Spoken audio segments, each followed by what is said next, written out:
اسلامی نظریے کو برقرار رکھنے کے لیے کوشاں رہوں گا جو قیام پاکستان کی بنیاد ہے۔ میں اسلامی نظریے کو برقرار رکھنے کے لیے کوشاں رہوں گا جو قیام پاکستان کی بنیاد ہے۔ وزیر اعظم شہباز شریف کی 34 رکنی کابینہ نے حلف اٹھا لیا۔ نون لیگ کے 14، پیپلز پارٹی کے 11 اور جے یو آئی کے 4 وزراء شامل 7 وزارتیں دیگر اتحادیوں کو ملیں۔ چیئرمین سینٹ صادق سنجرانی نے وفاقی کابینہ سے حلف لیا۔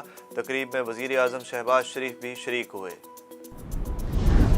خیرپور ناتھن شاہ کے گاؤں فیض محمد چانڈیوں میں آتش زدگی، آگ نے 100 سے زائد گھروں کو لپیٹ میں لے لیا۔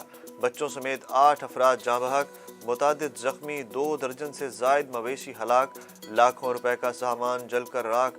متاثرین نے اپنی مدد آپ کے تحت 5 گھنٹے بعد آگ پر قابو پا لیا۔ گورنر پنجاب کا نو منتخب وزیر اعلیٰ کا حلف لینے سے انکار۔ نون لیگ کی جانب سے آج لاہور ہائی کورٹ میں درخواست دائر، چیف جسٹس سے حلف لینے کی استدعا کی گئی۔ سپریم کورٹ میں آرٹیکل 63A کی تشریح سے متعلق صدارتی ریفرنس پر سماعت آج پھر ہوگی۔ چیف جسٹس پاکستان کی سربراہی میں لارجر بینچ سماعت کرے گا۔ آج تحریک انصاف کے وکیل بابر اوان دلائل دیں گے۔ منحرف اراکین کی تاحیات نااہلی کے لیے درخواست پر سماعت بھی ہوگی۔ P T I foreign funding case کی سماعت، چیف الیکشن کمشنر کی سربراہی میں 3 رکنی بینچ نے کیس کی سماعت کی۔ اسلام آباد ہائی کورٹ نے الیکشن کمیشن کو 1 ماہ میں فیصلہ کرنے کا حکم دے رکھا ہے۔ مولانا فضل الرحمان کا سابق صدر آصف علی زرداری کے اعزاز میں افطار ڈنر، ملکی سیاسی صورتحال اور کابینہ کی تشکیل پر مشاورت کی گئی۔ دونوں رہنماؤں کا مستقبل میں مل کر چلنے پر اتفاق۔ پی ڈی ایم سربراہ کا کہنا ہے کہ عمران خان بوکھلاہٹ کا شکار ہیں۔ سابق وزیر قانون فروغ نسیم اور سابق وزیر فواد چودھری کی ایک دوسرے پر تنقید۔ سابق وزیر قانون فروغ نسیم نے عمران خان کا جسٹس قاضی فائز عیسیٰ بارے بیان جھوٹا قرار دے دیا۔ جواب دیا کہ عمران خان نے خود جسٹس فائز کے خلاف ریفرنس دائر کرنے پر اصرار کیا تھا۔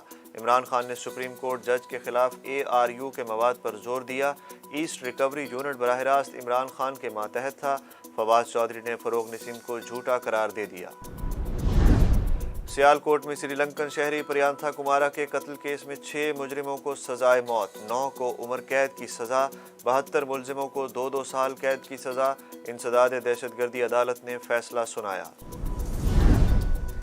پاکستان تحریک انصاف نے الیکشن کمیشن کی طرف سے حلقہ بندیوں کے اقدام کو عدالت میں چیلنج کر دیا۔ درخواست میں کہا گیا کہ فوری طور پر انتخابی عمل کو آگے بڑھایا جائے، نئی حلقہ بندیوں کی ضرورت نہیں۔ پاکستان میں کورونا کے 85 نئے کیس، کورونا کے مثبت کیسز کی شرح 0.4% ریکارڈ۔ قومی ادارہ صحت کے مطابق 209 مریضوں کی حالت تشویشناک ہے۔ کئی شہروں میں بادلوں کا راج، ساہیوال، اوکاڑا سمیت کئی شہروں میں ہلکی بارش، فیڈر سٹرپ ہونے سے کئی علاقوں کی بجلی بند۔ بارش سے گندم کی تیار فصل کو نقصان کا خدشہ۔ لاہور میں مطلع جزوی ابرآلود، تیز ہوائیں چلنے لگیں۔ کراچی میں ہلکے بادلوں کا راج، ہوائیں چلنے سے موسم خوشگوار۔